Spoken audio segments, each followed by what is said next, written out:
వృషభ రాశి వారికి ఆర్థిక ఇబ్బందులు తప్పవు, రుణ బాధలు కూడా అధికమవుతాయి. ఇంటా బయట కూడా ఈ రాశి వారికి సమస్యలు ఏదో ఒక రూపంలో వెంటాడతాయి. ప్రతి పనిలో కూడా ప్రతిబంధకాలు అధికంగా ఉంటాయి. వ్యాపార వర్గాల వారికి వ్యాపార లావాదేవీలు అంతగా లాభించవు. ఉద్యోగ వర్గాల వారికి విధి నిర్వహణలో ఆటుపోట్లు ఎదురవుతాయి. పారిశ్రామిక వైద్య రంగాల వారికి నిరాశగానే గడుస్తుంది. సినీ టీవీ కళాకారులకు చిక్కులు అధికమవుతాయి. విద్యార్థులు కోరుకున్న అవకాశాలు దక్కకపోవడం చేత ఇబ్బంది పడతారు. మహిళలకు మానసిక అశాంతి అధికమవుతుంది. షేర్ల క్రయ విక్రయాలు సామాన్యంగా సాగుతాయి.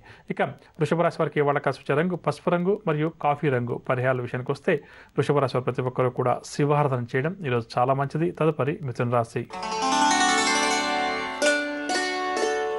మిథున రాశి వారి పలుకుబడి పెరుగుతుంది. సన్నిధులతోటి ఈ రాశి వారు ఆనందంగా గడుపుతారు. శత్రువులు సైతం వీరికి స్నేహితులుగా మారుతారు. వ్యాపార వర్గాల వారికి వ్యాపార లావాదేవీలు సాఫీగా సాగుతాయి. ఉద్యోగ వర్గాల వారికి ఈరోజు ఉద్యోగాల్లో ఉత్సాహంగా గడుస్తుంది. పదోన్నతులకు సంబంధించిన సమాచారం కూడా అందవచ్చు. పారిశ్రామిక రాజకీయవేత్తలు ఆకస్మిక విదేశీ పర్యటనలు చేస్తారు. సినీ టీవీ కళాకారుల అహినాలన్నీ కూడా విఫలమవుతాయి. విద్యార్థులు ఊహించని అవకాశాలు దక్కించుకుంటారు. మహిళలకు కుటుంబ సభ్యుల యొక్క ఆదరణ లభిస్తుంది. షేర్ల క్రయ విక్రయాలు లాభిస్తాయి. ఇక మిథున రాశి వారికి వాళ్ళ కలిసి రంగు నీలం రంగు మరియు ఆకుపచ్చ రంగు. పరిహారాల విషయానికి వస్తే మిథున రాశి ప్రతి ఒక్కరూ కూడా విష్ణు సహస్రనామ స్తోత్రాన్ని పారాయణం చేయడం ఈరోజు చాలా మంచిది. తదుపరి కర్కాటక రాశి.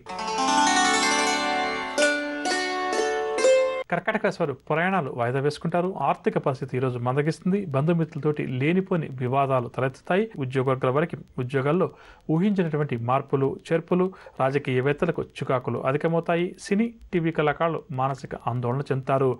విద్యార్థులు మరింత శ్రద్ధ వహిస్తే కానీ ఆశించిన ఫలితాలు సాధించలేరు. మహిళలకు కూడా ఈరోజు నిరుత్సాహంగా గడుస్తుంది. షేర్ల క్రయ విక్రయాలు సామాన్యంగా సాగుతాయి.